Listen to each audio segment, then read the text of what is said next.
And here we go again with another GlobalNow 10-minute tech talk. I feel especially honored today because I have a very good friend of mine from the DFW area. We're at the Hudson House in Coppell, right? Are we in Coppell or is this Irving? This is Irving. This is Las Colinas. Okay, Las Colinas. And this is Kevin Briggs. This is one of his favorite locations. Kevin is I would call him an expert in all things healthcare systems related, healthcare IT, healthcare business development. But I won't give him a chance to introduce himself. He'll do that. And then from there, we're going to have a few questions. So, Kevin, take it away. Well, thank you. I appreciate that. I don't know if expert applies. I've managed to remain in the same industry and not die for the last couple of decades. So that's an expert. You're a survivor. If you're a survivor in that industry, you're doing well. Actually, I started out, my first job in healthcare was as a hold boy. That is, they're paying me minimum wage. What they would do is the insurance clerks, they would call up the insurance company to dispute a claim. They would hand me the phone and let me wait on hold until they got off hold, and then I would hand it back to them. As I understand it correctly, that they paid you for that? Were you good at it? Were you good at being on hold? No. I could do two at a time. I take it the career progressed at some point, right? It did. That was in the days of 2400 baud modems. If anybody knows, a modem is a thing. Yeah, at any rate, it's pre-internet. I've been in healthcare for a long time. Did medical records early in the practice management system days, implementing those, training those, selling those. Early in the medical records days, implementing those, selling those, training those. Electronic data exchange. The last 15 years in IT services for folks like IBM, Atos, Eviden, and Persistent Systems. And the last year or so, I've kind of been doing my own thing, a little bit of consulting here and there. Right.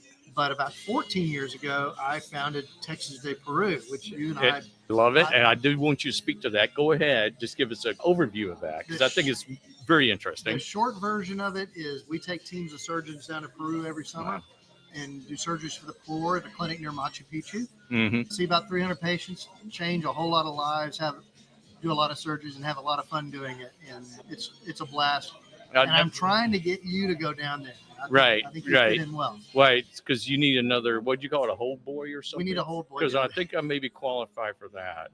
I don't think I'm considered a surgeon. Need somebody to hold my Cisco salary. Yeah, I'll definitely do that for you. If you fund my trip down there, I definitely would do that. And all that time had been mostly, like you said, in the practice area, managing systems, or has it been more like business development? What has been mostly business development? But that is, if you're going to be in business development, you know how to make the thing operate and work anyway. Right. So it's been selling some of these solutions and systems. By and large, although I still do a little bit of operations consulting. Right. Yeah, I would think, especially in healthcare, even if you're, quote, in the sales area, you really got to know the industry. To me, we dabble in it a bit. We have some healthcare clients that we help with people and staffing, but to me, it's very complicated, and it scares me, Kevin. So I get it. Scares me. Yeah. Well, as it well should. So, for what you're seeing today, and of course, everything is about AI. What are you seeing when it comes to, the healthcare systems, broadly speaking? Is beyond just AI? Is there a lot of transformation? We know the industry's been, what would you think, kind of sluggish over time, and now we're seeing quite a few advancements. What's your perspective there? Well, there's an awful lot there in that question. I mean, I know I did it to confuse you, so it make me look smarter. Well, it almost worked. No, almost did. It's almost impossible for that to work. Well, healthcare is kind of an interesting place in that, believe it or not, the philosophy of the Hippocratic Oath of first do no harm has a legacy that's not always positive in healthcare. Okay. And you remember your constituents that you got to keep really happy in the healthcare enterprise, your physicians that are admitting patients to hospitals, and your patients as well. And I know that's kind of a contrarian point of view on this because it's a conflicting point of view. It's a little bit contrarian. I mean, without physicians, the system doesn't go. Right. And in a competitive landscape where a physician has privileges at XYZ hospital on one side of the street and XYZ hospital on the other side of the street, right, they're going to go where his experience is a whole lot better. And that may be a better coffee machine, a better parking lot, or it might be better tools that are around him to make his job easier. I see. And actually, that's one of the places I think AI has has a real opportunity. Mean enhancing the doctor experience, practitioner experience? Exactly. And in one specific place is like ambient AI. So ambient AI basically is where the microphone is on. Yeah, kind of like. And it's listening and it's transcribing what's happening there. And the artificial intelligence, what needs to come from that result is the billing codes that, the diagnosis code, what is wrong with the patient, and the what the paid doctor did for them, and then the procedure codes. And those things are necessary to get billed and reimbursed. Right. And follow the money. Most of the things are root caused by what is it going to take for us to get paid. Right.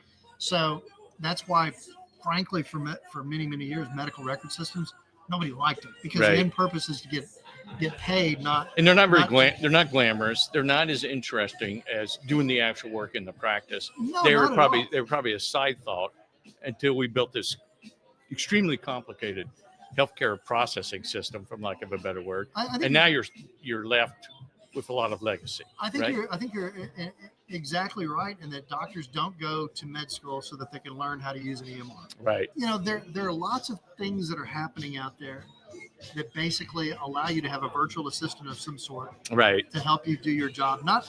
If you take the approach of the AI is going to diagnose the disease state for this patient, no, that's not the way to look at it. Right. The way to look at it is, doctor, you're really, really, really busy. And the nurse is really. I thought about that because I was looking at it the other way when I think about AI and what it was going to do to healthcare and the improvements that we're all talking about, right? Yeah. Both in diagnosis and also, I think, in things like vaccine preparation, the high-tech stuff. But I think what I'm hearing you say, there's this whole untapped universe or opportunity to apply AI just to making life easier so they can. I think so. Be better probably at what they do. I think so. And if you look at AI in general, everybody's looking for the killer use case that basically does all these things, and we can find financial efficiencies with. Yeah, which is important in any. Which is code word for profit. Lay those people off. Yeah. Oh, okay. The reality is that the places that are happening right now in AI that are, in my opinion, and I could be wrong, is the general ground up use cases where I, as an individual worker, am a little bit more productive because I'm using AI. I'm getting my output done faster because I've started that PowerPoint using Copilot. Right. Yeah. And I think the same thing similarly exists for physicians. Wow. And a real thing that I'm excited about, frankly, is ambient AI, ambient listening. What that basically is the AI is listening to what's going on. It's recording the encounter with the patient, right? And then the large language model is transcribing that and deriving the coding meaning for the billing. See, I've never even thought that. Like I said earlier, that to me is phenomenal. I didn't mean to cut you off. We're beginning to tick out of time. But if that's the area that's exciting for you, and I can see why, just kind of recap what that is, and then we can end it after that. But go ahead and give me a recap and explain that use case. Here's a short version of it. Right now, doctors are being required to type up their notes. Okay. Or transcribe their notes, or somebody's typing them for them, or they're having to become a coder. Sure. Ambient AI provides the opportunity for the doctor. All we have to say to them is, hey, doc, take care of that patient. Just make sure the mic's turned on. Right. We'll let the AI derive all the meaning we need to. Got it. I love that. And with that, that's a great capture or a great summary. With that, Kevin, I can tell you how much I appreciate this. I feel like we've cut it short. Let's do another one. Okay. All right? Because I think there's more here. A lot more. So we'll get to some depth of the next one, but I really appreciate it. Again, sure. Kevin Briggs, he's a master in healthcare systems, IT, AI, as you can see. And thank you, Hudson House. We're going to be back here again. So goodbye, everyone. Thanks again.